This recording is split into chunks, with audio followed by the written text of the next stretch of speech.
ನಮಸ್ಕಾರ. ನಿಮ್ಮ GK. Manjunath, PMTV ಸಂಪಾದಕರು. ಸ್ನೇಹಿತರೆ, ಆ ಏನು ಬೆಂಗಳೂರಿನಲ್ಲಿ ಎಡಗೈ ಮತ್ತು ಬಲಗೈ ಸಮುದಾಯದ ಪ್ರತಿಭಟನೆ ನಡೀತಾ ಇದೆ. ಎಡಗೈ ಮತ್ತು ಬಲಗೈಯ ಕುರಿತಾಗಿ ಪ್ರತಿಭಟನೆ ನಡೀತಾ ಇದೆ. ಬಲಗೈ ಸಮಾಜದ ನಾಯಕರುಗಳಿಗೆ ಚಪ್ಪಲೆಯಿಂದ ಮತ್ತು ಜೊತೆಗೆ ಅವರಿಗೆ ಅವಮಾನಕಾರಿಯಾಗುವಂತ ಮಾಡುವಂತ ವಿಶೇಷದ ಒಂದು ಚರ್ಚೆ. ಸ್ನೇಹಿತರೆ, ಇವತ್ತು PMTV ಕರ್ನಾಟಕದ ಮುಖಾಂತರ ನಾವು ಚಿಕ್ಕದಾಗಿ ಒಂದು ವಿಚಾರವನ್ನ ತಮ್ಮ ಮುಂದೆ ಮಂಡಿಸಕ್ಕೆ ಬಂದಿದ್ವಿ. ಸ್ನೇಹಿತರೆ, ತಾವೆಲ್ಲರೂ ಅರ್ಥ ಮಾಡ್ಕೋಬೇಕು, ತಾವೆಲ್ಲರೂ ತಿಳ್ಕೋಬೇಕು.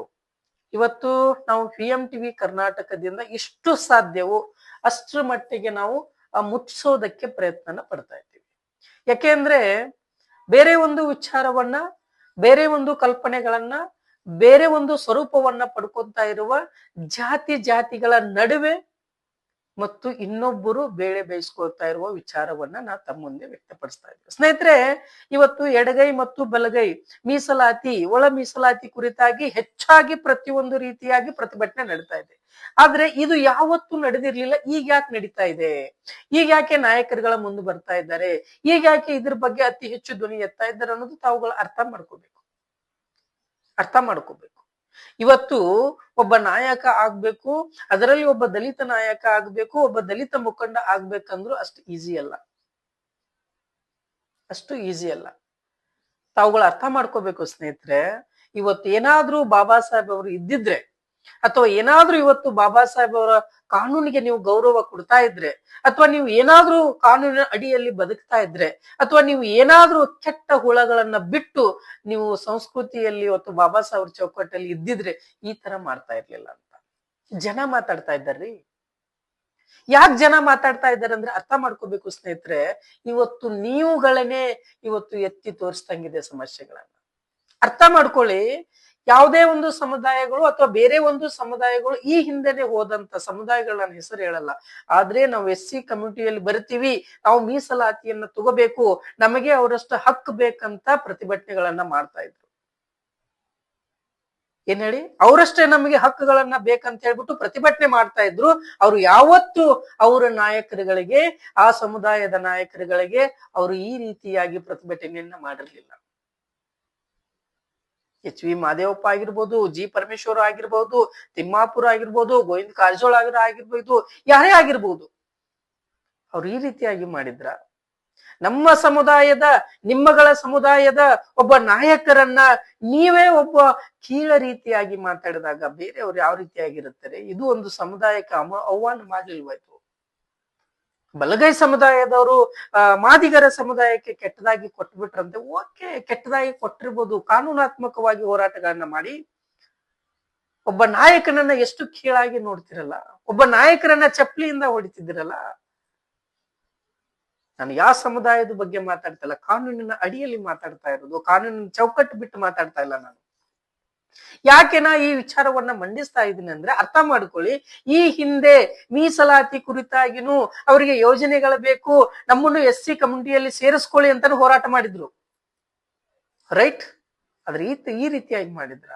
ನಿಮ್ಮ ಹೋರಾಟವನ್ನ ಯಾವುದೇ ಒಂದು ರಾಜಕೀಯ ಬೇಳೆಯನ್ನ ಬೇಯಿಸ್ಕೊಳ್ಳಕ್ಕೆ, ಯಾವುದೇ ಒಂದು ಆಧರ್ಮದ ವಿರುದ್ಧವಾಗಿ ಇರಬಾರ್ದು, ಜನರಿಗಾಗಿ ಇರ್ಲಿ.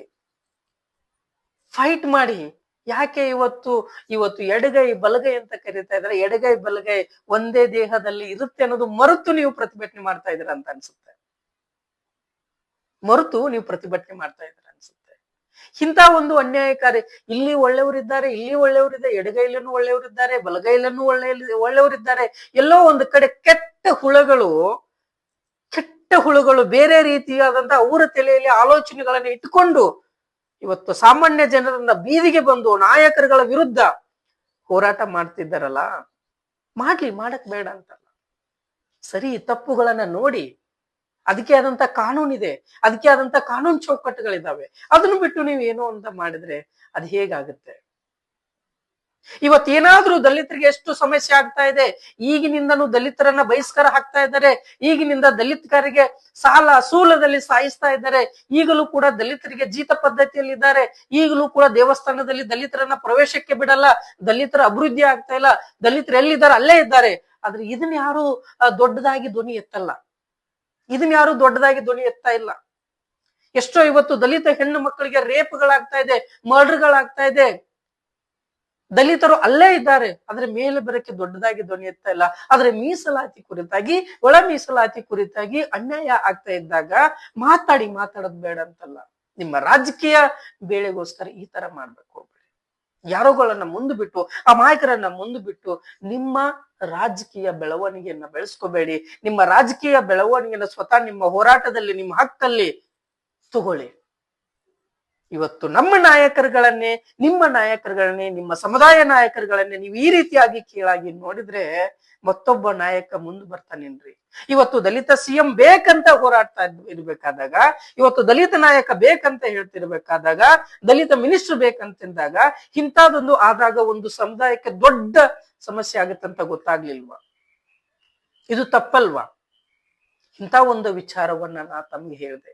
ಇವತ್ತು ಹೋರಾಟಗಳನ್ನ ಮಾಡಿದ್ರು, ಬೇರೆ ಬೇರೆ ಸಮುದಾಯದ ಬೇರೆ ಬೇರೆ ನಾಯಕರುಗಳು ಬೇರೆ ಬೇರೆ ಸಮುದಾಯಕ್ಕೆ ಅನ್ಯಾಯನ್ನ ಮಾಡಿದ್ದಾರೆ, ಸುಮಾರು ಅನ್ಯಾಯಗಳನ್ನ ಮಾಡಿದ್ದಾರೆ. ಯಾರಾದ್ರೂ ಕೇಳಲ್ಲ. ಆದ್ರೆ ಅವ್ರ ವಿರುದ್ಧ ಪ್ರತಿಭಟನೆ ಮಾಡಿದ್ರು ಹೊರತು, ಆದ್ರೆ ಸರ್ಕಾರದ ವಿರುದ್ಧ ಪ್ರತಿಭಟನೆ ಮಾಡಿದ್ರು, ಆದ್ರೆ ನಾಯಕನ ವಿರುದ್ಧ ಬೇರೆ ಸಮುದಾಯದವರು ಪ್ರತಿಭಟನೆ ಮಾಡ್ಲಿಲ್ಲ. ಅರ್ಥ ಮಾಡ್ಕೊಳ್ಳಿ.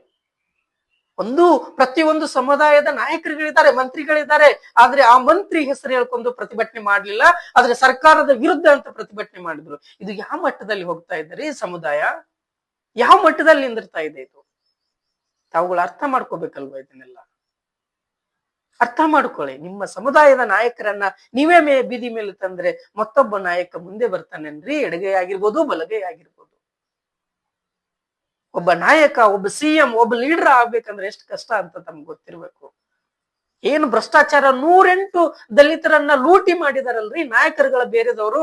ಮೀಸಲಾತಿ ಹೆಸರಲ್ಲಿ ಆಗಿರ್ಬೋದು, ಬೇರೆ ಯೋಜನೆಗಳಲ್ಲಾಗಿರ್ಬೋದು, 106 ರೀತಿ ಲೂಟಿ ಮಾಡಿ ಕೂತಿರುವಂತ ಬೇರೆ ಸಮುದಾಯದ ನಾಯಕರುಗಳಿದ್ದಾರೆ. ಅವ್ರ ವಿರುದ್ಧ ಈ ರೀತಿಯಾಗಿ ಪ್ರತಿಭಟನೆ ಮಾಡಿ ಯಾಕಾಗಲ್ಲ? ಒಬ್ಬ ನಾಯಕನ ವಿರುದ್ಧ ಪ್ರತಿಭಟನೆ ಮಾಡ್ತಾ ಇದ್ರೆ, ಒಬ್ಬರ ನಾಯಕರುಗಳ ವಿರುದ್ಧ ಪ್ರತಿಭಟನೆ ಮಾಡ್ತಾ ಇದ್ರೆ ಅಂದಾಗ ಸ್ವಲ್ಪ ವಿಚಾರ ಮಾಡ್ಬೇಕಾಯ್ತು.